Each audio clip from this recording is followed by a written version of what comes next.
el error que ha distinguido al gobierno de Calderón y que se ha trasladado al gobierno de Peña Nieto.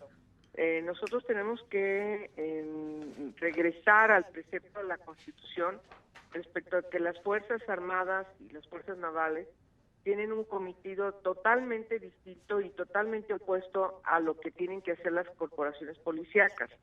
Hay una confusión respecto de la seguridad nacional con la seguridad pública.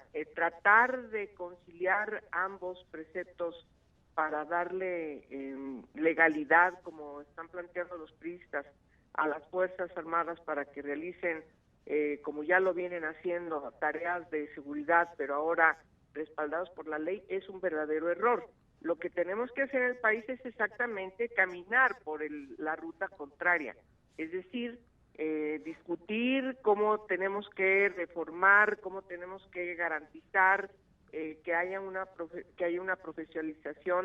profesionalización de las fuerzas policíacas, de las corporaciones policíacas, garantizar que haya una coordinación en los 3 órdenes de gobierno y sobre todo fortalecer la policía municipal, la policía que es comunitaria, la que tiene cercanía con la gente. Me parece que esa es la ruta por la que tenemos que transitar desde un concepto de seguridad humana. Este error ha llevado a un deterioro a las Fuerzas Armadas, como lo hemos visto y como hemos observado de alguna manera en las quejas de los propios integrantes de las Fuerzas Armadas.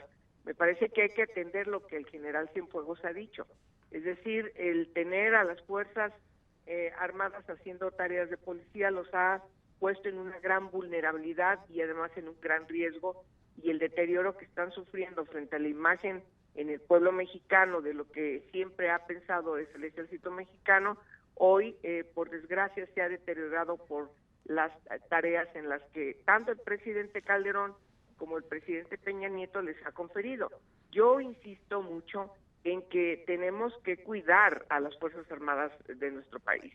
Lo que tenemos que hacer es entender la hermenéutica de la concepción de las tareas que realizan las Fuerzas Armadas desde sus orígenes, que no tienen absolutamente nada que ver con enfrentar a un malhechor. Las Fuerzas Armadas están preparadas, están formadas, están adiestradas para enfrentar al enemigo. Ese ha sido el origen siempre de las Fuerzas Armadas en el mundo. Y entonces, darles tareas de policías, pues lógicamente que tenemos este tipo de situaciones donde son señalados por violaciones a los derechos humanos, como es el caso de Tlatlaya. Yo creo que no pueden las Fuerzas Armadas y las Fuerzas Navales estar haciendo este tipo de tareas que corresponden al ámbito civil. Lo que se tiene que hacer por parte del presidente y por parte del PRI es, junto con nosotros y con el PAN y con los otros partidos, trabajemos a resolver el problema de fondo y entonces gradualmente las Fuerzas Armadas y las Fuerzas Navales tienen que empezar a regresar a sus cuarteles. Esa es la opinión del PRD. Ellas están adiestradas, las Fuerzas Armadas y Navales están adiestradas para enfrentar al enemigo. Y, por supuesto, en tiempos de paz, lo que realizan es labores de ayuda a la población cuando hay desastres naturales, cuando se tiene una eventualidad de este tipo, que no tiene absolutamente nada que ver con la tarea policíaca. Entonces, lo que tenemos que hacer es resolver el problema de las policías. ¿Cómo las hacemos más profesionales? ¿Cómo las capacitamos permanentemente? ¿Cómo las adiestramos en las nuevas políticas que derivan de un nuevo sistema garantista? ¿Cómo las educamos en derechos humanos? ¿Cómo logramos también la vindicación de los policías? Los policías tienen que buscar algo que parece que es inalcanzable, es decir, buscar jubilarse con honores. Hoy no pasa así. Entonces me parece que tratar de resolver un problema, creando otro problema, exacerbando otro problema, haciendo más grande el otro problema, es un verdadero error del presidente Peña Nieto, que debe estar haciendo exactamente lo contrario. Es decir, buscar que gradualmente las Fuerzas Armadas, las Fuerzas Navales, regresen a los cuarteles y por lo tanto hay que adiestrar de manera debida, de manera profesional, a las corporaciones policíacas. Después de que ya reformamos la Constitución, en este concepto que se define como mando mixto, lo que tenemos que hacer es trabajar en las leyes reglamentarias. Y una de esas leyes importantes es la Ley Nacional del Uso de la Fuerza Legítima de las policías. El uso legítimo de la fuerza pública es lo que tenemos que trabajar, para que también dotemos de instrumentos legales a las policías, las adiestremos para que hagan una diferencia cuando están enfrentando a un malhechor, a cuando están teniendo que repeler situaciones que derivan a veces de movilizaciones que son drásticas, que son extremas, pero no hay que confundirlo. Lo que ha pasado ahora también con hechos como Nochitlán u otros hechos es que lo que vemos que las policías armadas tratan de repeler una manifestación y lo que hacen es actuar como si estuvieran enfrentando a malhechores.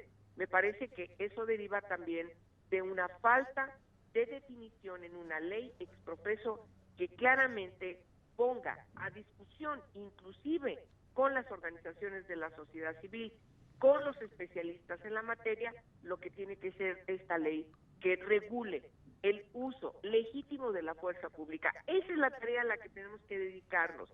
La tarea de hacer la ley que de coordinación de las corporaciones policíacas en los 3 órdenes de gobierno que derivan de la reforma constitucional de mando mixto. Yo creo que cada grupo parlamentario está haciendo lo propio.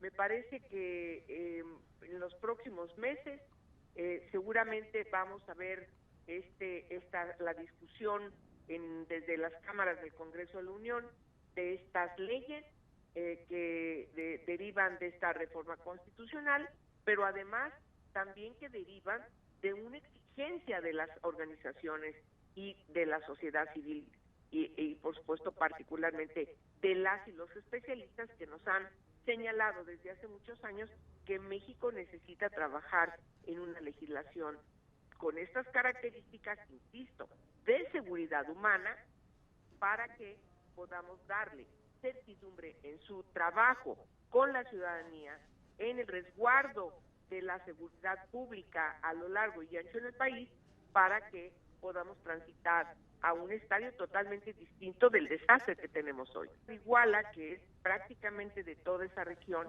con la frontera con Michoacán y con el Estado de México, pues lo que se demuestra es un gran abandono. Nosotros estamos planteando en la ley, que seguramente en las próximas semanas haremos pública, es que debe haber controles internos y controles externos. Tenemos que garantizar que además de la profesionalización, de la capacitación permanente, no con un tallercito y con una conferencia, sino hacerlo permanentemente, buscar que los policías vayan adiestrándose permanentemente, que vaya también un servicio civil de carrera dentro de las propias corporaciones, que garantice además que haya una supervisión de controles, y me parece que esa es la parte fundamental de lo que va a caracterizar nuestra iniciativa, los controles internos que tiene que haber en las corporaciones, la movilización de las propias policías y por supuesto también los controles externos, observatorios ciudadanos especializados, controles debidamente legitimados que puedan verificar de manera oportuna, de manera clara, cómo deben transitar y cómo están transitando, cómo va a calificarse, cómo se evalúa el tránsito de esta capacitación en cada una de las entidades federativas, por supuesto la federación y particularmente atender los ámbitos municipales. No es debilitando, no es desapareciendo las policías municipales. Lo que tenemos que hacer es entender que hay incluso sistemas normativos distintos a la corporación municipal que conocemos en municipios que son prácticamente urbanos. Hay entidades federativas que también tienen sus propias policías y hasta ahora no han sido tomadas en consideración. Tenemos que integrarlas en este nuevo enfoque de seguridad humana. Yo creo que no nos va a dar tiempo a hacerlo en este mes de noviembre, esperemos poderlo hacer en diciembre y si no a más tardar a principios de año. Tenemos que discutir esta iniciativa con las organizaciones, ponerla a discusión con los especialistas, de tal manera que queremos que llegue totalmente legitimada, porque esa es una de las cuestiones que nos están exigiendo. Y en esta materia son muchos años de exigencia, son muchos años de trabajo de las y los especialistas que nosotros tenemos que atender. No es que nosotros desde el Senado y particularmente desde el Grupo Parlamentario del PRD o la comisión que yo presido descubramos el hilo negro.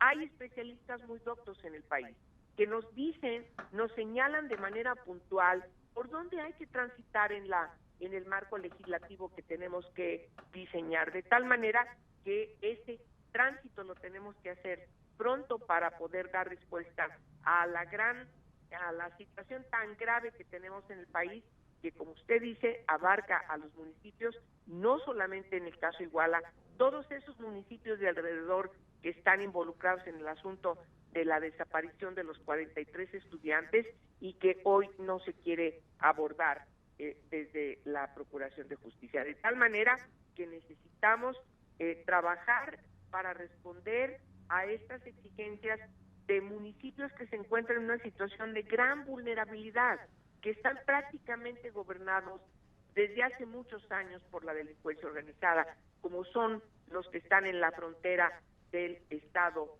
de Tamaulipas o del estado de Nuevo León u otros estados fronterizos y por supuesto también los del sur del país. Es decir, hay una situación muy crítica en todo el país y tenemos que verla de manera integral.